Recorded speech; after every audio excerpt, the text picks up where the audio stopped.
Kumbh Mela India के रंग बिरंगे आध्यात्मिक विरासत का एक जीता जागता सबूत है। ये आस्था और भक्ति की एक विशाल हिंदू तीर्थ यात्रा है। ये मेला पौराणिक कथाओं में डूबा हुआ है। कहानी कुछ ऐसी है कि देवताओं और राक्षसों के बीच अमृत कलश को लेकर युद्ध हुआ था और उसमें से अमृत की कुछ बूंदें धरती पर गिर गईं। ये पवित्र बूंदें 4 जगहों पर गिरी, जिनमें से एक प्रयागराज है। हर 12 साल में इन 4 जगहों पर कुंभ मेला मनाया जाता है। कुंभ मेला आध्यात्मिक शुद्धि और नई शुरुआत का समय होता है। लाखों श्रद्धालु पवित्र नदियों में स्नान करने के लिए आते हैं, जन्म और मृत्यु के चक्र से मुक्ति की कामना करते हैं। ये देखने लायक नजारा होता है, आस्था, रीति रिवाज और मानवीय आकांक्षाओं का संगम। इस विशाल समागम का आकार ही अद्भुत होता है, जहां भगवा वस्त्रधारी साधु और आम लोग एक साथ आध्यात्मिक अनुभव साझा करते हैं। कुंभ मेला सिर्फ एक धार्मिक आयोजन नहीं है, ये एक सांस्कृतिक घटना है। ये एक ऐसा मंच है जो भारत की विविध परंपराओं और मान्यताओं को प्रदर्शित करता है।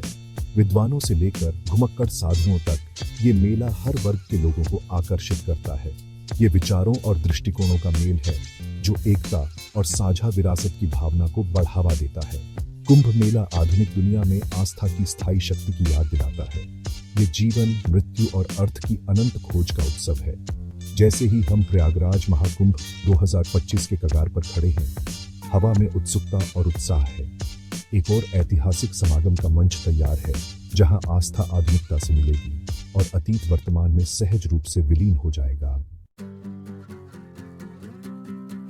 उत्तर प्रदेश का शहर प्रयागराज गतिविधियों से भरा हुआ है। महाकुंभ 2025 तेजी से नजदीक आ रहा है।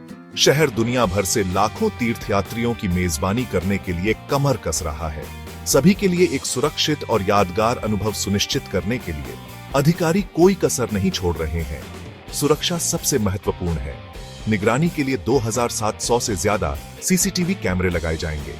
भीड़ प्रबंधन के लिए आर्टिफिशियल इंटेलिजेंस और ड्रोन का इस्तेमाल किया जाएगा।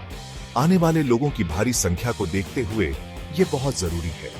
सरकार हर तीर्थयात्री की सुरक्षा और भलाई सुनिश्चित करने के लिए प्रतिबद्ध है। रहने की व्यवस्था एक और महत्वपूर्ण पहलू है। आगंतुकों की भीड़ को समायोजित करने के लिए अस्थायी टेंट सिटी बनाई जा रही है। आरामदायक रहने के लिए ये टेंट बुनियादी सुविधाओं से लैस हैं। सरकार विभिन्न हितधारकों के साथ मिलकर काम कर रही है ताकि किफायती और सुलभ आवास विकल्प प्रदान किए जा सके। तीर्थयात्रियों की आवाजाही को सुविधाजनक बनाने के लिए परिवहन को सुव्यवस्थित किया जा रहा है। भारतीय रेलवे विभिन्न शहरों से प्रयागराज के लिए विशेष ट्रेनें चला रहा है। बढ़ते ट्रैफिक को संभालने के लिए सड़क नेटवर्क को भी अपग्रेड किया जा रहा है। महाकुंभ के पैमाने और भव्यता को दर्शाते हुए बड़े पैमाने पर तैयारी की जा रही है। प्रयागराज शहर एक बदलाव के दौर से गुजर रहा है। सड़कों की सफाई की जा रही है और इमारतों को रंगा जा रहा है। उत्साह और उम्मीद का माहौल है। महाकुंभ 2025 सिर्फ एक धार्मिक आयोजन नहीं है, ये प्रयागराज के लिए अपनी समृद्ध सांस्कृतिक विरासत और दुनिया के लिए अपने गर्मजोशी भरे आतिथ्य का प्रदर्शन करने का अवसर है। प्रयागराज महाकुंभ 2025 टेक्नोलॉजी को अपना रहा है। ये डिजिटल कुंभ है। उत्तर प्रदेश सरकार ने तीर्थयात्रा के अनुभव को बेहतर बनाने के लिए डिजिटल नवाचारों का इस्तेमाल किया है। इन प्रगति का उद्देश्य रसद को सुव्यवस्थित करना, पहुंच में सुधार करना और श्रद्धालुओं को रियल टाइम जानकारी प्रदान करना है। एक उल्लेखनीय नवाचार क्यूआर कोड का उपयोग है। रेलवे स्टेशनों पर क्यूआर कोड वाली जैकेट पहने कर्मचारी होंगे। तीर्थयात्री आधिकारिक कुंभ मेला ऐप डाउनलोड करने के लिए इन कोड को स्कैन कर सकते हैं। यह ऐप आवास, परिवहन और कार्यक्रम के बारे में आवश्यक जानकारी प्रदान करता है। यह विशाल मेला मैदान में नेविगेट करने के लिए एक डिजिटल नक्शा भी प्रदान करता है। भीड़ प्रबंधन में आर्टिफिशियल इंटेलिजेंस महत्वपूर्ण भूमिका निभा रहा है। एआई संचालित कैमरे भीड़ के घनत्व और गति के पैटर्न पर नजर रखेंगे। इससे अधिकारियों को संभावित अड़चनों की पहचान करने और समय पर हस्तक्षेप करने में मदद मिलेगी। एआई के उपयोग का उद्देश्य सुरक्षा बढ़ाना और भगदड़ को रोकना है। कुंभ सहायक चैटबॉट डिजिटल नवाचार का एक और उदाहरण है। यह बहुभाषी चैटबॉट तीर्थयात्रियों के सवालों के जवाब देने के लिए 24 घंटे उपलब्ध है। यह खोई हुई और पाई गई सेवाओं से लेकर आपातकालीन संपर्कों तक हर चीज के बारे में जानकारी प्रदान करता है। चैटबॉट का उद्देश्य श्रद्धालुओं के लिए एक सहज और परेशानी मुक्त अनुभव प्रदान करना है। ये डिजिटल नवाचार भारत में तीर्थ यात्रा के बदलते परिदृश्य को दर्शाते हैं। प्रयागराज महाकुंभ 2025 नागरिकों और आगंतुकों के लाभ के लिए तकनीक का लाभ उठाने की सरकार की प्रतिबद्धता का प्रमाण है। कुंभ मेले का दिल शाही स्नान में बसता है। यही वो समय होता है जब लाखों श्रद्धालु संगम, गंगा, यमुना और पौराणिक सरस्वती नदियों के संगम के पवित्र जल में डुबकी लगाते हैं। शाही स्नान देखने लायक होता है।